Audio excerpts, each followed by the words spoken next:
మరో 3 నెలల్లో తెలంగాణలో కేసీఆర్ కి పట్టిన గత ఏపీలో అధికార పార్టీకి పట్టబోతుందని బీజేపీ అనకాపల్లి ఎంపీ అభ్యర్థిగా పోటీ చేస్తున్న సీఎం రమేష్, జనసేన ఎమ్మెల్యే అభ్యర్థి పంచకర్ల రమేష్ బాబులు అన్నారు. సభవరం మండలంలోని అసకపల్లిలో జనసేన పార్టీలో స్థానిక అసకపల్లి సర్పంచ్ కర్రి నరసింగారావు పార్టీలో చేరారు. సందర్భంగా జరిగిన సభలో ఆయన మాట్లాడుతూ వ్యాఖ్యలు చేశారు. స్థానిక యువతకి ఉద్యోగ ఉపాధి అవకాశాల కోసం ఒక ఎస్ఈజ్ నెలకొందేందుకు త్రాగునీరు అందించేందుకు కృషి చేస్తానని చెప్పారు. కార్యక్రమంలో పార్టీ పిల్ల జగన్మోహన్ పాత్రుడు నేతలు ఇందల వెంకటరమణ, బలిరెడ్డి అప్పారావు, కర్రి కనకరాజు, కంచిపాటి రాంబాబు, సేనాపతి సోమశేఖర్, గండి దుర్గాప్రసాద్, బోలిరెడ్డి రామకృష్ణతో పాటు బీజేపీ నాయకులు పాల్గొన్నారు.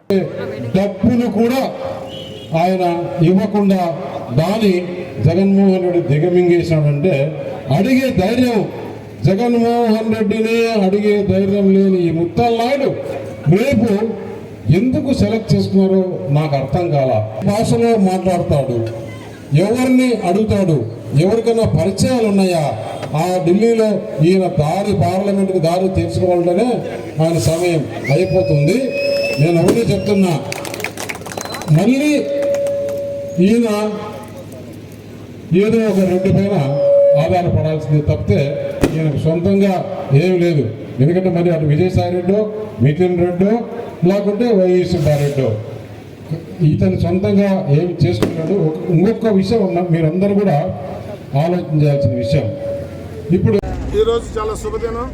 మొట్టమొదటిసారి అనకాపల్లి పార్లమెంటు అభ్యర్థి సీఎం రమేష్ గారు పెందుర్తి నియోజకవర్గంలో అడుగుపెట్టడం, అది కూడా నాకెంతో కలిసి వచ్చిన, నాకెంతో ఆప్యాయతలు పంచిన అసకపల్లి పంచాయతీ రావటం, మా తమ్ముడు స్థానిక సర్పంచ్ నరసింహరావుని, వాళ్ళ మిత్ర బృందాన్ని, వాళ్ళ వార్డు మెంబర్స్ని, మిత్ర బృందాన్ని జాయిన్ చేసుకోవడం చాలా శుభ పరిణామం.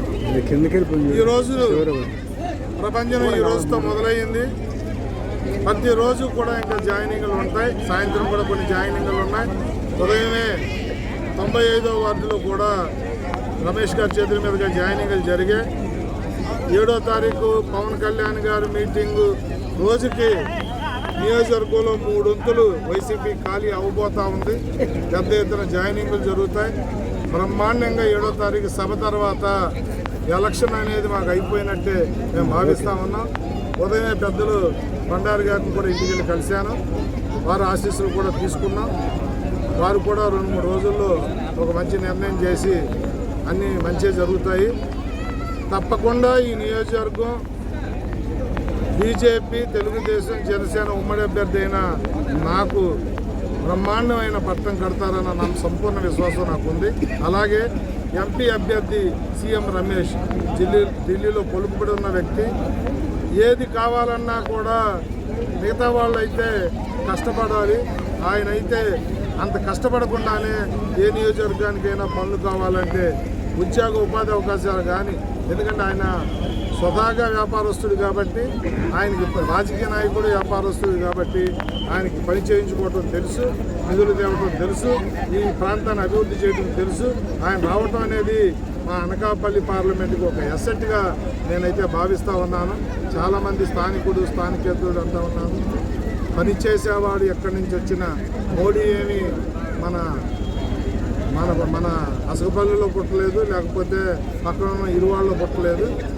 మోడీ అనేవాడు గుజరాత్లో పుట్టిన, దేశానికి 3 సార్లు ప్రధానమంత్రి అయ్యి దేశ ప్రజలను మన్నన పొందాడంటే నాయకత్వం, ప్రజలకు మేలు చేయాలన్న తత్వం ఉన్నవాడు ఎక్కడ పుట్టినా, ఎక్కడ పోటీ చేసినా పని చేస్తాడని సంపూర్ణంగా నమ్ముతాం.